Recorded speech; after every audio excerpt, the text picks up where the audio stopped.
안녕하세요. 승리한상 가족 여러분, 그리고 강성성경연구원 여러분. 오늘은 스가랴 10장 1절에서 7절 말씀을 은혜를 구하는 자에게는 반드시 응답하신다라는 제목으로 함께 말씀을 나눠보도록 하겠습니다. 자, 1절 말씀을 한번 봅시다. 봄비가 올 때라고 시작합니다. 봄비가 올 때에는 하나님께서 정하신 때가 있으면 우리에게 가르쳐줍니다. 하나님께서 때에 따라서 이른 비와 늦은 비를 주시는데, 이 봄비는 이스라엘 이 환경에서는 늦은 비를 뜻합니다. 즉 하나님께서 우리에게 열매를 주시고 결실을 주시고 생명을 주시기 위한 이 비가 올 때를 하나님께서 정하시고 그것을 알게 하시는데, 계속해서 보면 여호와 곧 구름을 이게 하시는 여호와께 비를 구하라라고 합니다. 자, 즉 하나님께서 우리에게 정하신 때를 보게 하시는데, 이 때를 볼 때 우리는 무엇을 해야 되냐면 하나님께 구하는, 즉 기도하는 삶을 살아야 된다는 것입니다. 여러분들, 이것을 우리가 반드시 기억해야 됩니다. 하나님께서는 우리에게 약속한 때를 주시고 그 때를 알 수 있는 징조를 허락하십니다. 하지만 우리가 분명히 알아야 되는 것은 그 정하신 때는 하나님의 주권 안에 있기 때문에 우리가 어떤 특정한 날짜를 확실하게 정해서 얘기하지 않습니다. 하나님께서 확실한 날짜를 정해서 얘기해 주시는 경우는 굉장히 드물기 때문입니다. 그렇기 때문에 우리는 그 때가 오을 알고 그 때가 가까웠음을 알고 항상 하나님의 때가 올 때 무엇하는 사람을 살아야 되냐면 준비하는 삶을 살아야 되는데, 이 준비의 가장 중요한 것이 바로 기도하는 것이란 것입니다. 하나님이 때를 주신다는 것은 하나님께서 이 때에 우리에게 허락하신 이 비를 주신다는 것입니다. 즉 우리에게 필요하고 우리에게 약속하신다는 것을 주신다는 거예요. 근데 하나님은 이것을 무엇을 통해서 주시길 기뻐하느냐면 우리들의 기도를 통해서 주시길 기뻐하신다는 것입니다. 즉 우리가 기도하지 않아도 하나님께서는 이 주신다는 약속을 분명히 우리에게 하셨어요. 하지만 우리에게 반드시 요구하시는 것은 무엇이냐면 우리에게 구하라, 그런 것입니다. 즉 이것은 우리가 기도를 무엇으로 봐야 되냐면 하나님께서 우리에게 정해주신 가장 귀한 제도로 봐야 된다는 거예요. 그래서 우리가 기도를 하나님과의 대화여, 영혼의 호흡이여, 능력의 통로여, 우리가 드릴 영적 예배입니다라고 가르치는 이유는 이것이 하나님께서 정하신 방법이고 하나님이 기뻐하시는 방법이고 하나님은 기도를 통해서 우리에게 역사하신다고 약속하신 방법이기 때문이에요. 그래서 우리가 그때를 알지만 그때를 알면 알수록 우리가 안하무인하면서 잘못된 자기 마음대로 사는 것이 아니라 더욱더 무엇해야 된다? 하나님이 정해주신 방법대로, 하나님이 우리에게 주신 질서 안에서 우리가 하나님께 나아가야 된다는 것입니다. 그때 무리에게 소낙비를 내려서 밭의 채소를 각 사람에게 주시리라 라고 얘기하면서 하나님께서는 이 기도의 응답을 통해서 우리에게 비를 내리시고 우리에게 필요한 모든 양식을 주시기를 기뻐하신다는 것을 분명히 얘기해요. 자, 여기에서 이제 우리가 봐야 되는 건 뭐냐면 하나님이 정하신 때, 하나님이 정하신 방법으로 우리를 축복하신다는 것입니다. 즉 하나님께서는 이것을 우리에게 미리 가르쳐 주셨어요. 하나님의 때가 어떠한 때인지, 이 때가 오기 전에 어떠한 징조가 있을지, 이 때를 준비하는 우리의 모습은 어때야 되는지 분명히 우리에게 알게 했는데, 그 반대되는 상황은 무엇이냐면 바로 2절의 상황이에요. 드라빔은 허탄한 것을 말하며 복술자는 진실하지 않은 것을 보고 거짓 꿈을 말한즉 이라고 얘기합니다. 자, 드라빔이라는 건 무엇이냐면 각각의 자기 집에 세우는 우상들을 얘기해요. 즉 하나님을 믿지 않고 다른 것을 의지하고 믿는다는 것은 오히려 허탄한 것이라는 것입니다. 그리고 복술자라는 것은 무엇이냐? 복을 빌어주는 사람이라는 것인데, 우리가 이 복술자를 하나님께서 굉장히 싫어하시고 징계하시고 없어져야 된다고 하신 이유는 무엇이냐면 우리가 어떤 복을 받을지, 언제 이 복을 받을지, 하나님이 어떤 방식으로 우리에게 축복하신지는 우리가 1절에서 본 것처럼 이미 다 알고 있어요. 하나님께서는 분명히 하나님의 질서를 깨닫게 하시고 기도를 통해서 이것을 우리에게 주심을 가르쳐 주셨어요. 그래서 우리는 사실 복술자가 필요가 없어요. 하나님께서 이것을 이미 우리에게 가르쳐 줬기 때문이에요. 즉 복술자라는 것은 무엇이냐면 하나님 방법대로 우리가 하나님을 바라보는 것이 아니라 자기가 원하는 자기 욕심, 자기 기준, 각자가 얘기하는 다른 것으로 우리가 하나님을 섬기는 그런 모습의 대표적인 모습이란 거예요. 그래서 이들은 무엇을 말하지 못하냐면 진실하지 않은 것을 보고 거짓 꿈을 말한다는 거예요. 우리가 하나님의 방법대로 따르지 않는 것은 진실할 수도 없고 참될 수도 없다는 것입니다. 그래서 그 위로가 헛된다는 거예요. 이 드라빔과 다른 우상을 섬기는 것과 하나님을 섬긴다고 하면서도 하나님의 방법대로 하지 않는 것은 그 위로가 참일 수가 없어요. 이것은 미련한 것입니다. 그래서 우리가 오히려 어떤 상태에 모였냐면 백성들이 양같이 유리하며 목자가 없으므로 공고를 당한도다. 하나님이 우리의 왕 되셔야 돼요. 하나님이 우리의 목자 되셔야 돼요. 근데 우리가 하나님을 버리고 하나님의 방법을 버리고 다른 것을 한다는 것은 오히려 유리하는 거고, 목자가 없어서, 우리의 구원자가 없어서, 우리의 보호자가 없어서 오히려 곤욕을 당하는 그런 삶을 살게 된다는 거예요. 우리가 이러할 때 근데 하나님의 은혜의 역사가 다시 일어납니다. 우리가 3절과 6절에 이렇게 줄을 쳐놓은 것에는 무엇으로 시작하기 때문이냐면 내가라고 시작하기 때문입니다. 즉 하나님께서 이 역사를 주권적으로 진행하신다는 거예요. 하나님의 은혜의 역사가 이제 우리에게 온다는 것입니다. 그 은혜의 역사가 어떻게 오는지 보십시오. 내가 목자들에게 노를 바라며 지금 지도자들에게 노를 바란다는 거예요. 하나님의 뜻대로, 하나님의 방법대로, 하나님의 영광을 위해서 하나님의 안에서 우리가 행해야 되는데 그렇게 하지 못하고 오히려 드라빈과 복술자를 통해서 사람을 이끌었던 이 어리석은 목자들에게 하나님께서 노를 바란다는 거예요. 반드시 심판하신다는 거예요. 순염소는 우리를 공격하던 이방 민족들을 얘기합니다. 이들도 하나님께서 벌하신다는 거예요. 그리고 하나님이 다시 우리를 어떻게 만드신다는 거예요? 만군의 여호와가 그 무리 곧 유다 족속을 돌보며 그들을 전쟁에 준방하게 하리라 라고 얘기합니다. 하나님께서 우리를 돌보고 우리를 강하게 하신다는 거예요. 우리가 승리할 수 있도록 우리를 하나님의 백성으로서 다시 세워주신다는 거예요. 우리를 어떻게 세웁니까? 모퉁이 돌로, 말뚝으로, 싸우는 활로 라고 얘기합니다. 얘기 잘 보십시오. 모퉁이 돌이 그에게서, 하나님에게서 나와요. 말뚝이 그에게서 나와요. 싸우는 활이 그에게서 나와요. 모퉁이 돌은 우리의 집의 기준이 되는 것입니다. 하나님의 성전의 기준이 되는 거예요. 말뚝은 우리의 보호하는 곳에 기초가 되는 것입니다. 싸우는 활이 된다는 것은 우리가 적을 무찔른다는 거예요. 즉 우리의 질서가 회복되고 우리의 보호가 완전해지고 적들을 무찌르는 능력이 우리에게 나타난다는 건데, 권세 잡은 자가 다 일제히 그에게서 나와서라고 얘기하면서 하나님의 역사를 통해서 하나님의 능력을 가진 자들이 이제 앞으로 나오게 된다는 것입니다. 이것이 언제 이루어지는 역사입니까? 우리에게 모퉁이 돌 되신 분, 우리의 보호의 산성의 기초가 되신 분, 우리의 싸움의 승리의 능력이 되신 분이 누구예요? 바로 예수 그리스도죠. 즉 예수 그리스도를 통해서 우리가 하나님의 백성으로 다시 회복되면 우리에게 얘기해 주고, 하나님의 예수 그리스도를 통해서 우리를 회복시키시고 예수 그리스도를 통해서 우리가 나아가서 싸울 수 있도록 하나님께서 인도해 주신다는 거예요.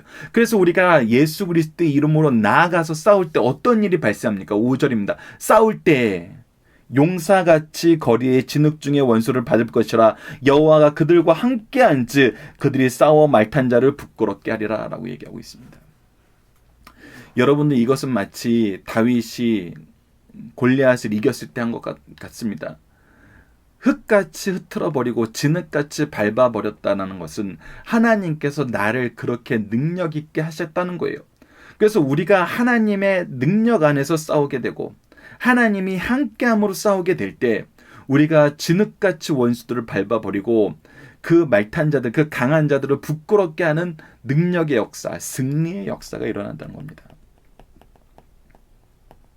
이것을 우리가 봐야 된다는 거예요. 그리고 나서 어떻게 하십니까? 하나님께서 우리를 회복시키시고 승리하게 하신 다음에 6절에 다시 내가라고 얘기하면서 하나님의 복이 어떻게 또 계속됨을 우리에게 보여줍니다. 유다 족속을 견고하게 하며 요셉 족속을 구원하리리. 자, 유다 족속은 남유다를 얘기해요. 요셉 족속은 에브라임과 므낫세로 대표되는 북이스라엘을 얘기해요. 하나님께서 남유다를 견고하게 하고 북이스라엘을 구원하신다는 것입니다. 즉 하나님의 백성들을 회복하고 하나님의 이름으로 다시 세우신다는 거예요. 내가 그들을 긍휼히 여김으로 그들이 돌아오게 하니니, 우리가 돌아오는 이유는 뭐냐면 바로 하나님의 긍휼하심이에요. 즉 하나님의 은혜로 우리가 돌아오게 된다는 거예요. 모든 것이 하나님의 은혜의 역사, 은혜의 역사라는 것입니다. 우리가 승리하게 되는 것도 하나님의 은혜의 역사고, 우리가 구원받는 것도 하나님의 은혜의 역사고, 우리가 하나님의 이름으로 다시 한번 예수 그리스도로 말미암아 서게 되는 것도 전부 하나님의 은혜라는 거예요. 그들을 내가 버린 일이 없음같이 되리니, 이 말씀이 더 놀랐습니다, 여러분들. 이 말씀의 예를 볼 수 있는 것이 참 놀랍게도 다니엘서 4장의 느부갓네살의 역사예요. 느부갓네살이 7대를 짐승처럼 지내는데, 그애가 짐승처럼 지낸다는 건, 여러분, 초강대 국가에서 7대라는 시간을 우리가 다양하게 표현을 하는데, 이 짐승같이 살았던 시간도 중요하지만 짐승같이 살았던 그 경력도 왕으로서는, 세상의 통치자로서는 굉장히 부끄럽고 항상 약점이 되는 그런 조건이에요. 우리가 정치인들에게 투표를 한다 그랬을 때 정말 정신병력이 있는 사람들에게 우리가 쉽게 투표할 수 있겠어요? 그러니까 이 왕권이라는 걸, 초강대국의 왕권이라는 것은 정말 고대 사회에서는 신성화시키는 그런 모습인데, 그가 7대를 짐승처럼 샀다는 것은 그 모든 기존에 가지고 있던 신성화가 무너졌다는 거예요. 근데 그가 그 모든 것을 무너지게 하신 하나님께서 느부갓네살의 입술을 통해서 무엇을 고백하게 하냐면, 하나님이 온 세계의 주권자이고 구원은 오직 하나님께만 있다는 것을 고백하게 만드세요. 그리고 나서 어떻게 만드냐면, 그의 영광이 이전의 영광보다 더 크게 만드세요. 여러분들, 이게 하나님의 구원의 역사예요. 그래서 지금 오늘 6절 말씀에 그들을 내가 내버린 일 없음같이 되리라 했다는 것은, 우리가 지금 이 이스라엘 민족이 바라보는 가장 찬란한 역사는 언제의 역사냐면 바로 다윗 왕 때의 역사예요. 근데 예수님을 통해서 우리를 회복시키실 때 얻게 되는 그 영광은 그 이전의 영광보다 더 놀라운 거예요. 그래서 하나님께서 우리를 버린 바 없고 심판하신 적이 없는 것처럼 계속해서 그 영광의 풍성함을 확대시켜 나갔던 것처럼, 우리가 놀라운 영광을, 놀라운 승리를, 그 강함을 우리가 소유하게 된다는 것입니다. 누구를 통해서? 하나님의 은혜를 통해서. 그래서 우리가 어떤 삶을 살게 되냐면, 나는 그들의 하나님 여호와라, 내가 그들에게 드리라. 사람들이 이것을 보게 된다는 거예요. 우리가 지난주 말씀에서 또 교회의 모습의 회복의 모습을 볼 때 무엇을 봤습니까? 사람들이 우리가 하나님의 백성인 걸 알고, 하나님이 우리를 구원한 걸 알고, 하나님이 우리에게 말씀하시는 걸 알고, 하나님이 우리의 얘기를 들은 걸 알고, 이방 사람들이 믿는 한 사람의 옷자락을 붙잡고 나오는 것처럼, 이 역사, 하나님과 동행하는 역사, 하나님의 역사가 우리를 통해 세상 사람들에게 전해지는 역사가 이제 분명해진다는 것입니다. 더 놀랍게, 더 찬란하게 그 역사의 빛이 발휘되게 된다는 것입니다. 여러분들, 이것이 사실은 무엇의 역사입니까? 우리 2000년 교회사의 역사죠.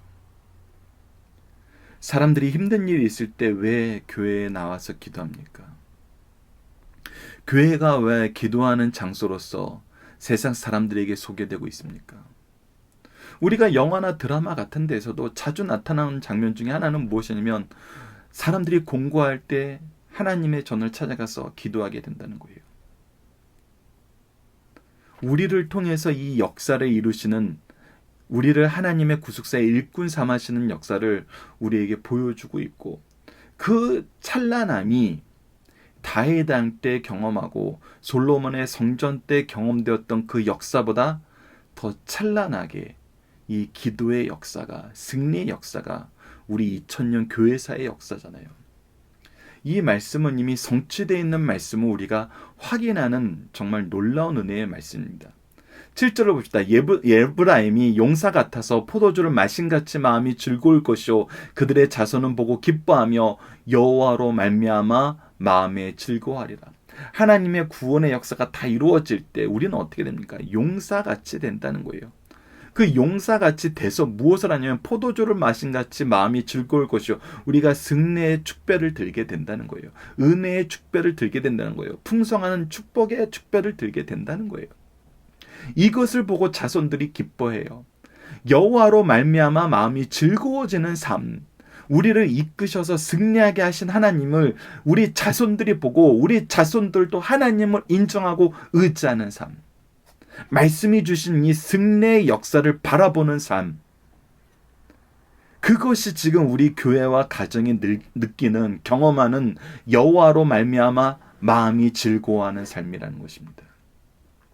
이것을 주시겠다고 약속했어요. 그리고 이 약속이 어떻게 됐어요? 예수님을 통해서 성취되어서 지금 우리가 누리고 있어요. 그렇기 때문에 우리는 어떻게 해야 된다? 다시 1절로 돌아가서 하나님의 은혜를 간구하는 삶을 살고, 이 은혜의 간구 속에서 하나님의 축복을 경험하고, 이 축복을 통해서 세상에 복음을 전하는 하나님의 능력 있는 일꾼들의 삶을 살아야 된다는 것입니다. 자, 본문 묵상하기를 통해서 간단하게 다시 한번 복습해 봅시다. 때를 소망하는 주의 백성을 누구를 의지하게 되나요? 자, 바로 하나님을 의지하게 돼서 하나님께 기도하게 된다는 것입니다. 하나님께서 준비하신 때를 우리는 경험하게 돼요. 알게 돼요. 하나님 미리 말씀하셨어요. 미리 가르쳐 주셨어요. 하나님의 질서 안에서 우리가 사는 거예요. 하나님의 방법으로 사는 거예요. 자, 두 번째, 백성들이 양같이 유리하는 이유는 무엇입니까? 우리가 하나님을 의지하지 않고, 드라빔은 우상을 섬기는 거예요. 복술자는 하나님의 방법을 의지하지 않는 거예요. 근데 이것은 우리를 공고하게 만들고 오히려 유리하게 만듭니다.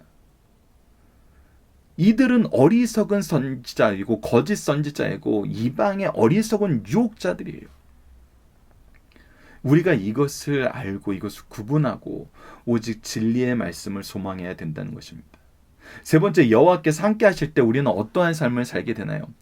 예수 그리스도를 통해서 하나님의 교회의 모퉁이 돌이 되게 하시고, 우리를 보호하는 말뚝이 되게 하시고, 우리가 싸워 이길 수 있는 활이 되게 하셔서 세상을 이기게 하신다는 거예요. 세상의 능력자들, 어리석은 자들을 하나님께서 부끄럽게 만드신다는 거예요. 우리는 승리하는 삶을 살고 구속사의 능력 있는 일꾼의 삶을 살게 된다는 것입니다. 자, 네 번째, 하나님의 백성이 누리게 되는 특권은 무엇입니까? 하나님의 구원의 역사를 먼저 경험하게 됩니다. 그의 긍휼하심 속에서 구원의 역사를 누리게 돼요. 즉, 하나님의 은혜의 수혜자가 된다는 거예요. 우리는 은혜를 먼저 받은 자가 된다는 것입니다. 그리고 우리를 내버린 일이 없는 것처럼 우리가 앞으로 누릴 영광은 과거의 영광보다 더 놀랍다는 거예요. 그리고 우리는 항상 승리하게 된다는 것입니다. 에브라임이 용사 같아서 포도주를 마신 같이 마음이 즐거울 거라는 것은 우리에게 하나님께서 승리의 역사를 허락하신다는 거예요. 이 승리의 역사를 우리 자손들도 보고 기뻐한다는 거예요. 이 모든 것이 여호와로 말미암아 이루어짐을 인정하고, 우리는 하나님 안에서, 하나님의 뜻 안에서, 하나님의 역사 안에서, 하나님의 인도하심 안에서, 구원 안에서, 생명 안에서, 사랑 안에서 즐거워하게 된다는 것입니다.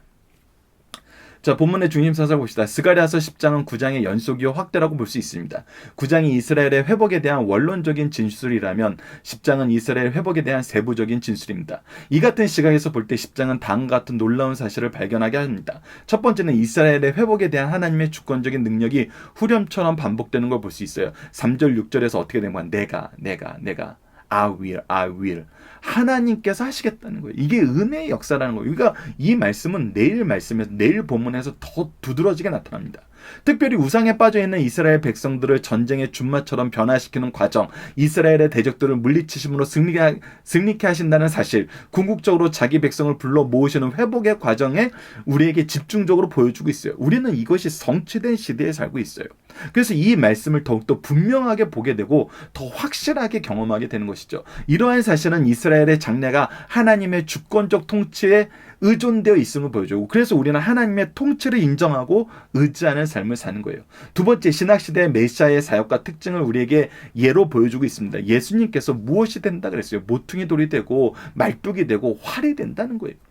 하나님이 이 일을 예수님을 통해서 성취하시겠다는 것입니다. 여호와께서 전쟁 상황에서 승리하는 군사로 묘사되어 있으며 사탄과 영적 전쟁에서 승리하는 모습과 열방 중에서 자신의 백성을 불러 모으는 모습이 예언되고 있어요. 이것은 예수 그리스도를 죽으심과 부활로 실현되는 이방인의 구원에 대한 모습을 우리에게 예표해주고 있는 것입니다. 이 부분은 우리가 내일 함께 나누도록 하겠습니다. 세 번째, 이스라엘 회복 과정에서 점진적으로 이루어질 것을 예언하고 있습니다. 우상이나 거짓 목자를 의지하지 말고 그 만군의 여호와께서 이스라엘의 대적을 물리쳐 주실 것을 우리에게 오늘 얘기해 주셨고, 자기 백성을 모으신다는 것을 우리에게 계속 확인시켜 줍니다. 이것이 점진적 과정을 거쳐 이루어지는 것을 얘기하고 있어요. 그래서 하나님께서는 그때가 어떻게 이루어지는 걸 우리에게 알게 하세요. 하나님의 역사가 어떻게 진행되는지 알게 하세요. 그래서 드라빈과 복술자가 필요가 없는 거예요. 다시 한번 기억하십시오. 하나님만 의지하시고 하나님의 방법대로 살아야 됩니다. 이러한 사실은 하나님의 구속의 역사를 전개할 과정이 이 세상 역사 속에서 역동적으로 드러날 것을 보여주세요. 그래서 우리가 성경을 보고 이 세상의 역사를 보면 하나님이 주권자이시고 하나님의 말씀대로 통치되고 이루어지고 있다는 것을 우리는 항상 확인해요. 그래서 우리에게 언약시장이 중요하다고 예전에도 여러 번 함께 나누게 된 것입니다. 우리가 하나님의 살아계신과 하나님의 통치와 구원과 심판의 분명함은 어떻게 알고 하나님이 창조주심을 어떻게 아냐면 바로 하나님께서 우리에게 주신 약속이 항상 신실하게 이루어지는 것을 통해서 믿게 된다는 거예요. 그래서 우리는 하나님의 약속이 무엇인지 아는 것이 중요해요. 우리가 오늘 본문 말씀을 몰랐다면 예수님을 통해서 이것이 이루어진다는 것을 미리 약속해 주셨다는 걸 믿지 못했을 거 아니에요.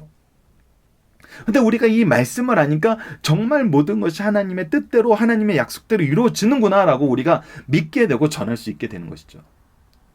이 부분을 우리가 기억해야 됩니다. 구원의 역사의 주체가 하나님이라는 사실을 반복적으로 하나님의 주권적 통치 개념을 밝히 보여주고 있습니다. 자, 오늘 본문의 중심 사상은 다음과 같습니다. 첫 번째, 인생에게 복은 여호와 하나님밖에 없다는 거예요.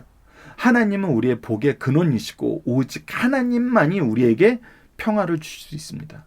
하나님을 따르지 않는 것은 어리석은 일이고 우상을 섬기고 하나님의 방법에서 벗어난 잘못된 신앙을 가진 것은 오히려 범죄의 행위라는 거예요. 오직 하나님께만 하나님의 뜻 안에서 하나님의 방법으로 순종함으로 우리가 나아가는 것입니다. 두 번째, 성도는 하나님께 바른 기도를 드리는 것과 함께 바른 지도자의 지도를 받아야 된다는 것입니다. 그래서 우리에게 이 암울할 때에 하나님께서 우리에게 누구를 보내주셨어요? 예수 그리스도를 보내주셨어요. 하나님의 일꾼을 보내주셨어요. 우리가 스가랴서 앞부분에서도 이 두 감난 나무를 통해서 하나님께서 등불을 밝히시는 걸 봤잖아요. 하나님께서 우리에게 일꾼을 보내주세요. 하나님이 보내신 일꾼을 통해서 하나님은 일을 이루세요. 그래서 우리는 이 일꾼들을 인정해야 돼요. 우리가 그 첫 번째가 뭐냐면 바로 예수 그리스도를 인정하는 것이고, 예수 그리스도의 복음을 먼저 받아서 우리에게 은혜와 축복의 통로로서 하나님이 세우신 일꾼들을 인정해야 돼요. 그것이 누구냐면 가정에서는 부모가 되는 것이 가장 아름다운 것이고, 교회에서는 담임 목사님을 시작으로 하나님께서 우리의 스승으로, 영적인 스승으로 세운 분들을 우리가 인정하는 거예요. 그래서 이 질서가 회복되는 것이 항상 우리 가정과 교회의 가장 중요한 기도 제목인 거예요. 우리 부모님들이 대개 우리 부모님 세대에는 어떤 일이 있었냐면 먼저 어머니가 믿는 경우가 많았어요. 이 어머니들의 기도의 제목은 무엇이냐면 아버지가 믿어서 아버지의 축복을 통해서 자녀가 자라는 것이 가장 큰 축복의 그 질서였기 때문에 그것을 기도하셨어요. 그 기도는 항상 하나님께서 이루어 주셨었어요. 정말 그래서 어머니의 기도로 복음의 가정이 된 그런 집안들의 역사를 우리가 얼마나 많이 봅니까? 우리 교회에서도, 우리가 각자가 소속된 교회에서도 그런 역사는 항상 있었어요. 그리고 그것을 얼마나 우리가 기뻐해요. 왜요? 그것이 하나님이 세우신 영적 질서이기 때문에. 물론 하나님께서는 먼저 믿는 자를 통해서 이 수고를 하심으로 그 먼저 믿는 자를 통해서 역사하시는 질서도 우리에게 분명히 보여줘요. 그래서 우리가 영적 질서가 아버지를 통해서 회복됐다 그래도 그 아버지들이 항상 기뻐하고 감사하면서 하나님께 영광 돌리는 내용 중에 뭐예요? 나에게 정말 현숙한 아내를 주셔서 이 아내를 통해서 하나님 믿게 하심을 감사합니다. 우리가 이런 기도 얼마나 자주 나오는 걸 보게 됩니까? 그래서 항상 우리는 하나님이 세우신 영적 질서, 하나님이 우리에게 약속하신 영적 질서, 이 두 가지를 항상 보면서 잘 적용하고 우리의 기도의 방향이 항상 이 방향으로 흘러야 돼요. 그래서 이 질서가 잘 세워진 가정이 행복한 가정이고, 이 질서가 굳건히 선 교회가 정말 행복한, 하나님이 쓰시는 교회인 것입니다. 세 번째, 인간 나라의 참된 안정과 기쁨은 오직 하나님께 있다는 거예요.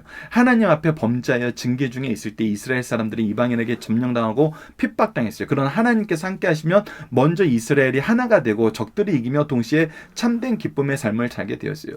우리가 하나님 안에서 승리하고 회복됨을 경험하게 된다는 거예요. 이는 마지막 때의 육적 이스라엘뿐만 아니라 영적 이스라엘에게 성취될 모습을 우리에게 보여주고 있어요. 그래서 우리가 더더욱 말세가 가까울수록, 그때가 가까울수록, 그 징조가 나타날수록 우리는 무엇으로 돌아가야 돼요? 말씀으로 돌아가고 예배로 돌아가고 우리에게 허락하신 가정과 교회를 하나님이 우리에게 주셨던 본래 모습의 거룩한 모습의 가정과 교회로서 회복될 수 있도록 항상 기도하고 이곳에서 우리가 하나 되는 삶을 살아야 되는 거예요.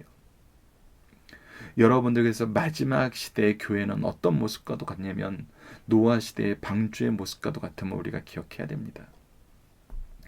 자, 본문 다짐입니다. 봄비가 올 때는 어떤 때입니까? 바로 하나님의 은혜의 때가 올 때를 얘기하고 있어요. 이 은혜의 때가 올 때 우리에게 뭐 하라 합니까? 기도하라 그러셨어요. 여러분들 이 방법, 하나님이 정해주신 이 질서 잘 기억해야 됩니다. 두 번째, 하나님의 구원은 어떻게 이루신가? 하나님의 은혜 안에서, 긍휼 안에서 이루어짐을 우리에게 분명히 가르쳐주고 있어요. 그래서 우리가 의지해야 될 것은 하나님의 은혜예요. 은혜 받은 자는 반드시 나타나는 건 뭐냐면 순종과 감사입니다. 순종과 감사예요. 이거에 반대되는 것이 뭐냐면 자기의 욕심과 자기 자랑입니다. 은혜로 이루어지는 것이 욕심과 자랑으로 표현된다는 것은, 이것은 은혜가 오히려 무엇이 되는 거예요? 죄의 제목이 되는 거예요. 심판의 근거가 되는 거예요. 근데 은혜가 순종과 감사로 나아갈 때는 이것은 뭐예요? 은혜의 계승이 돼요. 복음의 확장이 됩니다. 여러분, 이거 분명히 우리가 기억하셔야 됩니다. 하나님의 은혜를 우리가 어떻게 받아들이나, 어떻게 사용하나, 이것도 하나님이 정해주신 질서 안에 있어요. 여러분들, 이 부분은 우리가 다음에, 이전에 사도행전을 했지만 다음에 다시 사도행전 할 때 좀 더 구체적으로 나누는 시간을 갖도록 하겠습니다. 자, 본문 적용합니다. 성도는 어떠한 일에 가장 큰 기쁨을 누리는 삶을 사나요? 자, 우리가 어떠한 일에 가장 큰 기쁨을 누립니까? 우리가 원하는 건 뭐예요? 우리가 바라봐야 되는 건 뭐예요? 바로 하나님의 은혜입니다. 은혜 안에서 이루어지는 구원의 역사예요. 여러분, 우리가 자주 얘기하는 것 중에 하나가 무엇입니까? 은혜는 우리에게 주신 게 맞아요. 근데 이 은혜는 우리에게 주신 거지만 무엇은 아니에요? 우리의 것은 아니에요. 우리의 것은 아닙니다. 하나님이 은혜를 주실 때 이것이 구원의 역사 안에서 주어지는 은혜지만, 이 은혜 안에는 무엇이 있냐면 우리를 향한 하나님의 사명, 하나님의 뜻이 있어요. 그래서 이 은혜는 우리에게 주신 것이지만 우리의 것이 아니고 반드시 어떻게 돼요? 흘러가야 돼요. 하나님은 나에게 은혜를 주시고 이 구원의 역사를 행하시고 나를 통해서 누군가를 부르시는 구원의 역사가 흘러가야 함, 즉 계승되기를 원하세요. 그래서 우리에게 주신 시간과 재능과 물질을 무엇을 위해 써야 되냐면 하나님의 영광을 위해 쓴다 그러는데, 하나님의 영광은 무엇이냐면 영혼을 구원하는 거예요. 복음의 역사예요. 그래서 이 우리에게 주신 시간과 재능과 물질로 사람들이 하나님을 믿을 수 있도록 사용하는 거예요. 그것이 하나님께서 우리에게 달란트를 주신 일이에요. 하나님께서 우리에게 일하게 하기 위해서 우리에게 달란트를 주셨어요. 일은 하나님의 복음의 사역이에요. 그래서 은혜는 흘러가야 돼요, 여러분들. 은혜를 내 것으로 여기면 안 돼요. 조금 전에도 말씀드렸던 것처럼 은혜를 내 것으로 여기는 순간 이것은 오히려 나의 죄의 제목, 징계의 제목이 돼요. 그래서 우리는 우리에게 주신 은혜를 통해서 하나님의 구원의 역사가 일어나는 것을 가장 기뻐하는 삶을 살아야 돼요. 우리에게 주신 시간과 재능과 물질 모두 우리 자녀들이, 우리의 제자들이, 나에게 맡긴 영혼들이 하나님을 인정하고 하나님의 구원을 기뻐하면서 즐거워하는 삶을 살 때 쓰는 것이 가장 잘 사용하는 거예요. 우리에게 가장 기쁜 기쁨의 제목이 되는 거예요. 이것을 우리가 잊지 않았으면 합니다.